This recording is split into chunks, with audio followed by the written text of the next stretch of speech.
Welcome to the Fit Girl Magic podcast. If you are ready to find your inner magic, develop great habits, and a rock steady mindset to feel confident, comfortable, and fit in your body, you are in the right place. I am Kim Barnes Jefferson, and I'll be giving you weekly doses of health, fitness, and life tips sprinkled with humor and real talk. If you're ready to be consistent without the stress of perfection, magic makers, it's time to slip into your favorite pair of PJs, grab some coffee, kick back, and listen to today's show.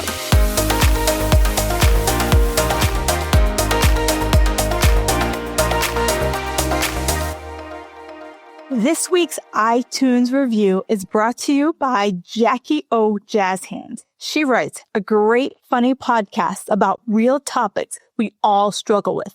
Kim gives great advice and support to people to live their best life. That just fills my heart. Thank you so much for taking the time to write me that 5-star review.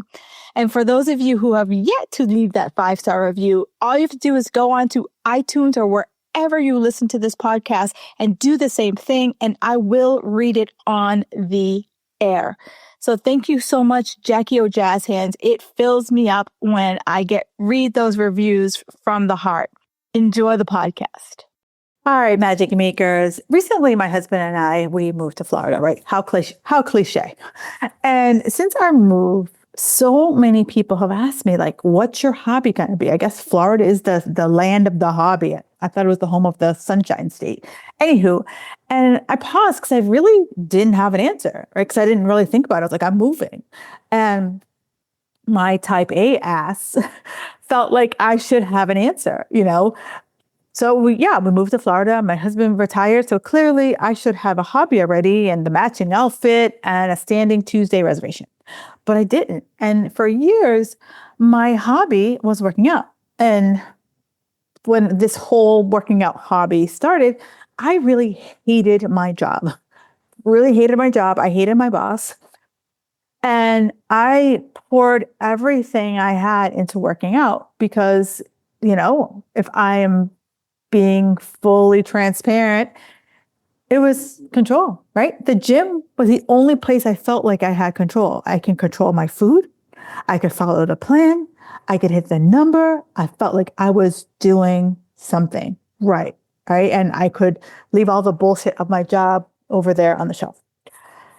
And so I see so many women doing the same thing, right? Your job's making you miserable. Your kids are going through some stuff. Your relationship feels off. You hate your job.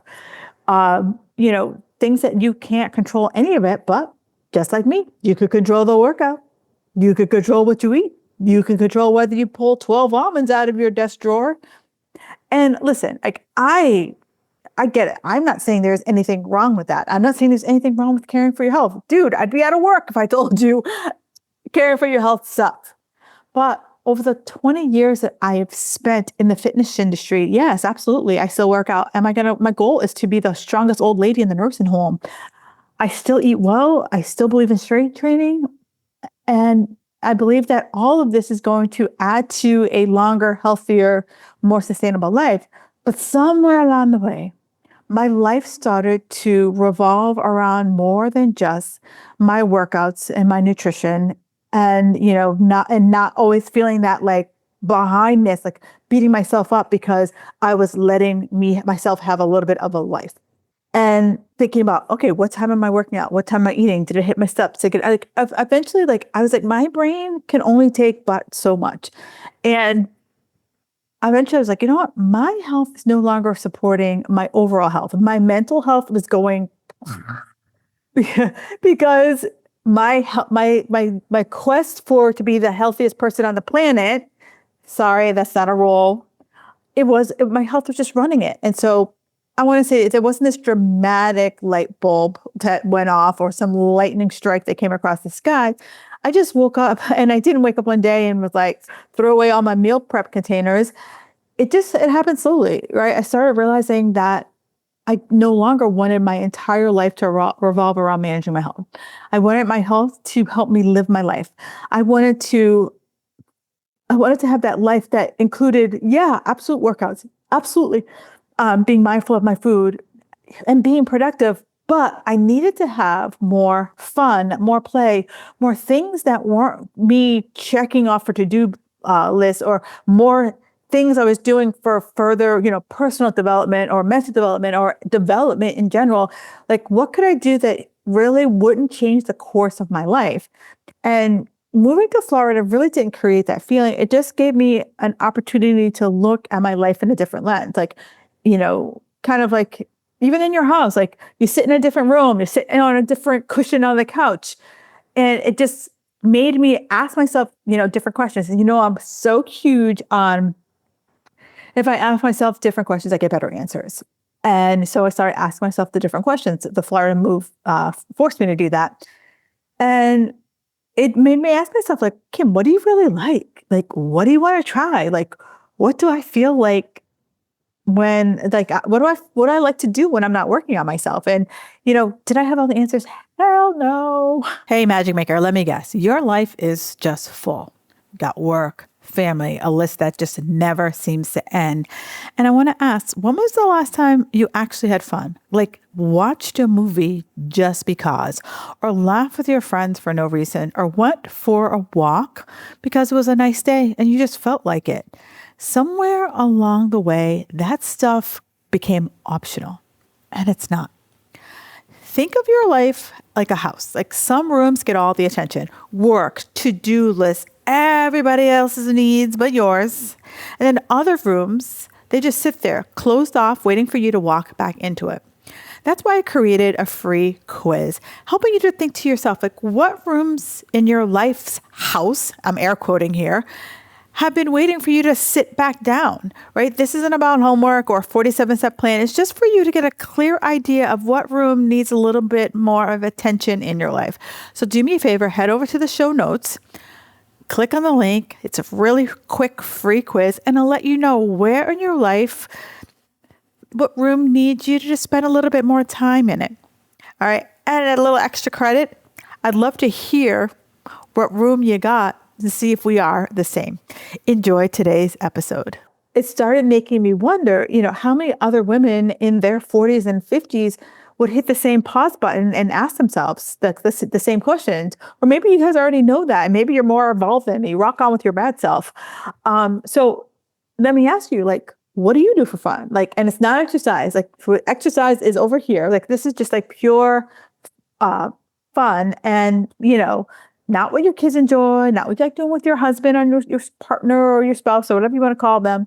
Like, what do you, like, you as the person listening to this podcast, what do you enjoy? And did you have an answer?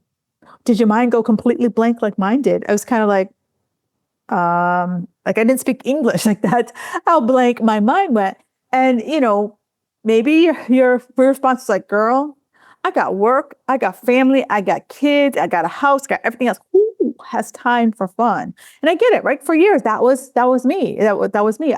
For so long, we're so stretched thin, trying to get everything done, be the go-to person, go to the grocery store, manage my aging parents, respond to the text that's been sitting in your box for like 3 days that you will eventually forget to answer.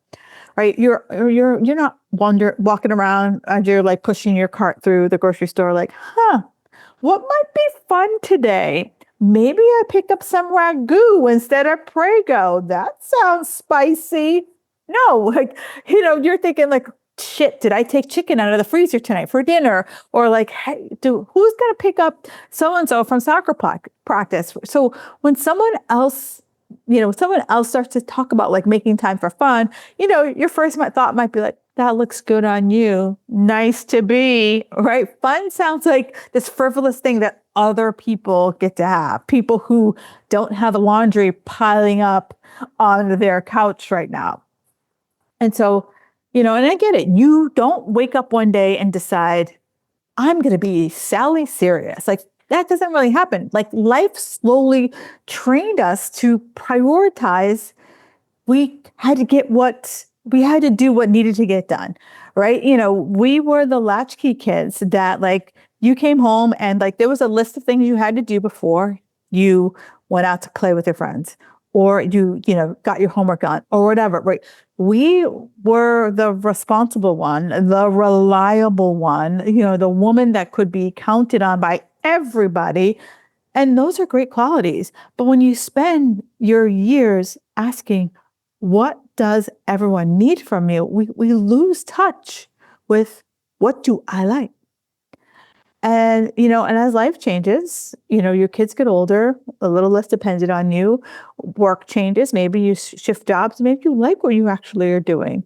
You move, you retire, you get divorced, or, become that empty nester. And then maybe, nothing dramatic happens. You just look around one time and you're like, you know what? Is this all? Is this my life? And you finally ask yourself, you know what? I do. I want to make room for me. I want to make room for fun in my life. And you don't automatically know what that is. So someone says to you, go do something fun today. And you're like, what needs to get done first? What do I have to do for someone else? Right? You don't know how to follow, go with the flow. You don't know how to not follow a plan. But knowing what you want, that might be the muscle that's rusty, right? That needs a little TLC. And that doesn't mean that you're boring. It means that you've lost your way, and that's okay. It means that you have to start practicing asking yourself the question. And it definitely doesn't mean you have to sign up for skydiving lessons to prove that you're alive, or bungee jump. The other night,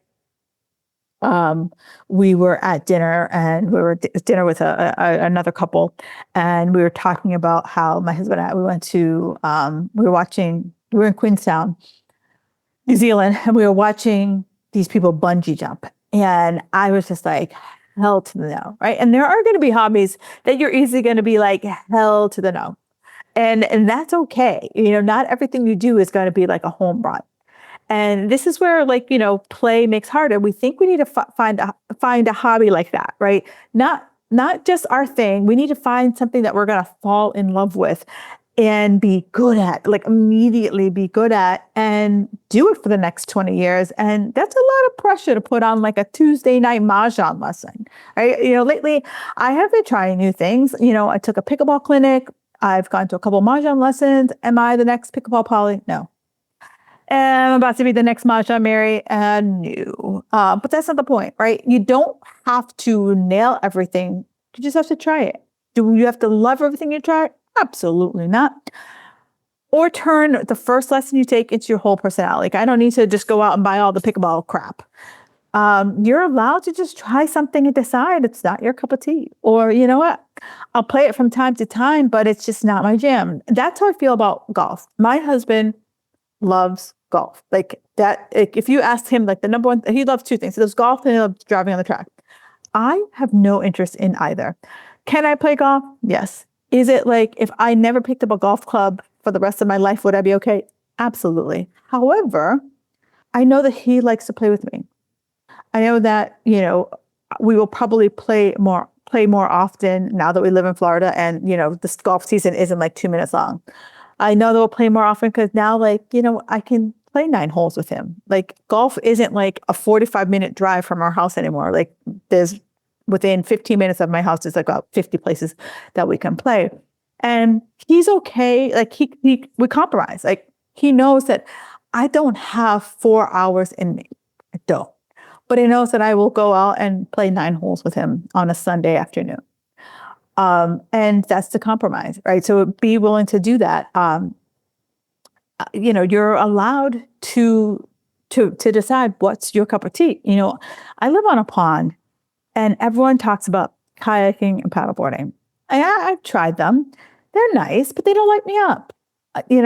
And guess what? Living on a pond does not legally require you to become the next paddleball queen.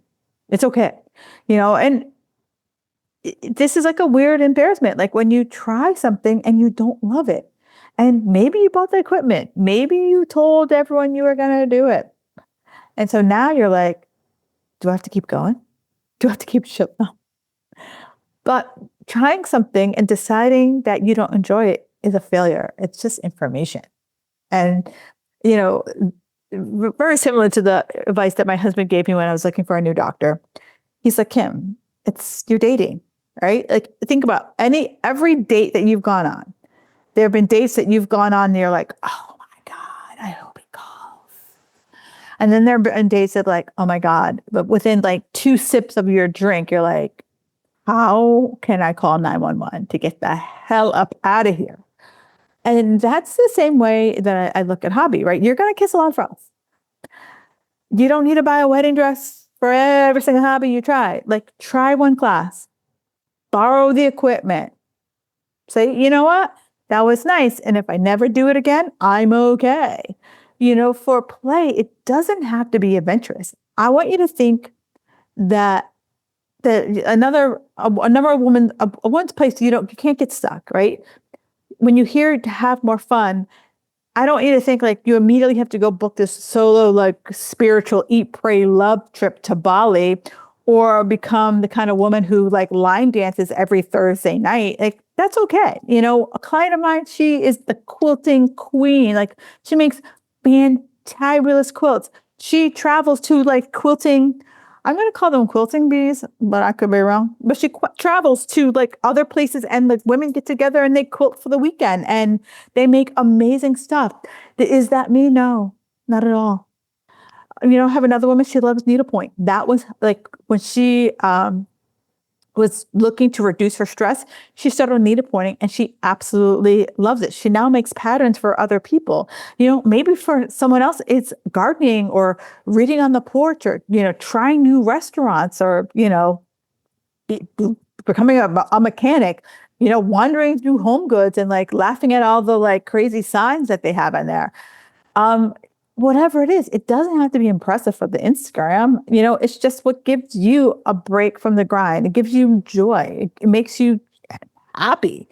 And I think we've lost touch a lot with like what makes us happy, what makes us joyful. Last week's episode or within 2 weeks ago episode was all about like joy. And we've lost that joy vibe in our lives because somewhere along the way, all of us started treating our lives like it was like this giant, self-improvement project that, we were like the Home Depot of yourself.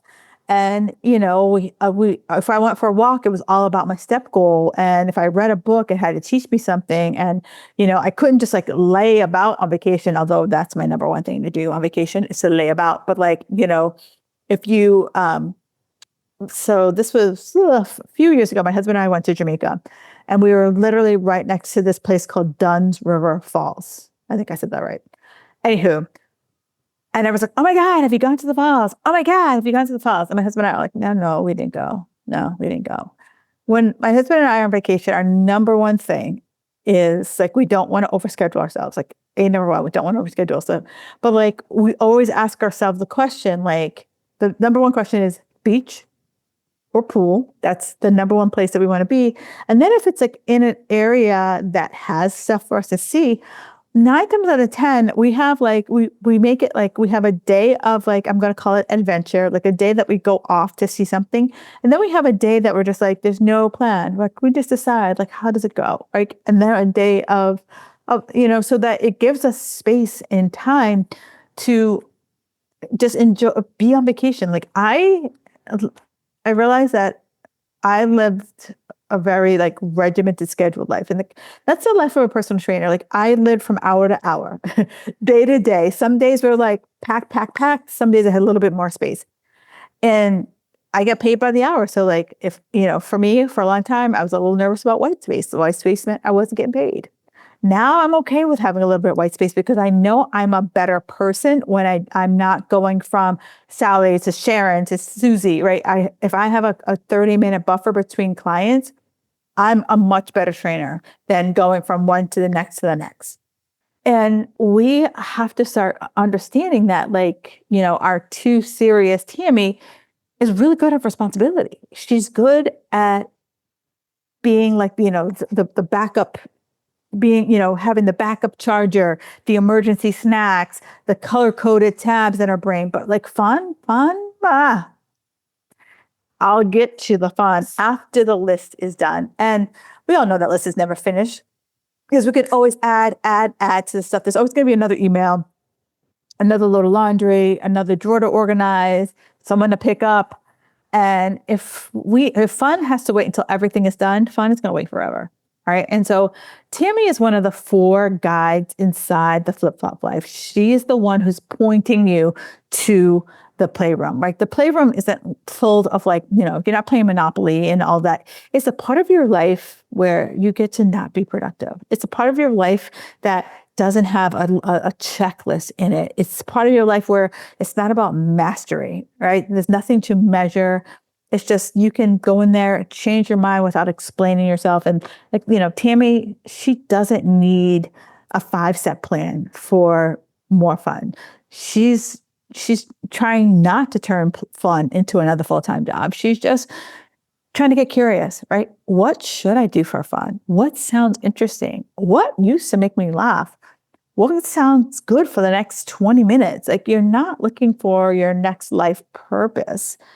You're looking for a small spark. And ask yourself, like, if you still don't know, that's okay. Like, being in the squishy middle is okay. But just start to notice, like, when do you laugh? What are you doing that you lose track of time?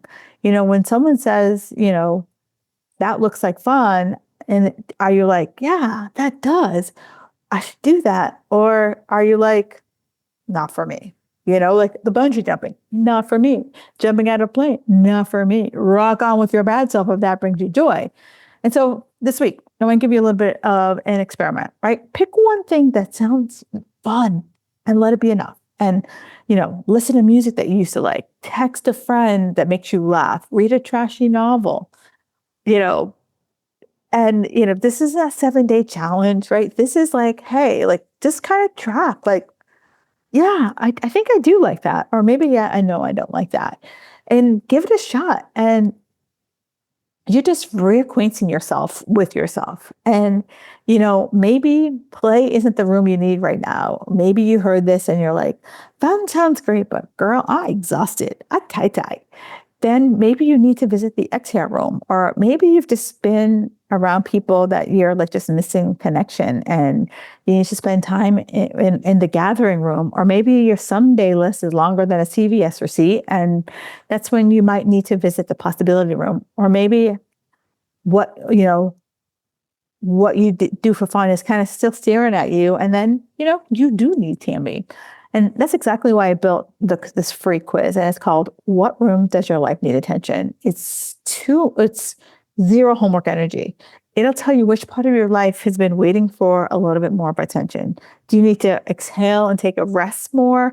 Do you need to play more like Tammy? Do you need to connect? Do you need to just like look at like how many times you've said, someday I'm going to get to that, and actually take some action? So if that sounds interesting to you, the link is in the show notes, because I know firsthand that no one here listening to this show needs another plan. But you may need to spend a little more time in a different room. And if Tammy's your guide, you are not boring. You just lost your fun gene, and we're going to try to get it back, because, you've been busy doing all the other things. And so I want to welcome you to the playroom if you are Tammy. And if you are like, I have no idea what I need in my life, make sure you head over and take that quiz. All right, Magic Makers, thanks so much for your time today. Enjoy the rest of your day. Thank you for listening to the Fit Girl Magic podcast. If you've made it this far, yay. I'm thinking you enjoyed the show. Let's continue the conversation on Instagram. You can find me at Kim Jefferson Coach. In order for me to keep sharing this message, do me a favor and leave me a 5-star review on iTunes. While you're there, don't forget to subscribe so that you won't miss an episode. New episodes are available every Wednesday. The Fit Girl Magic podcast is intended to provide you with tips, tools, and strategies that will help you make better decisions about your health. I really appreciate your feedback and your support. Thank you so much.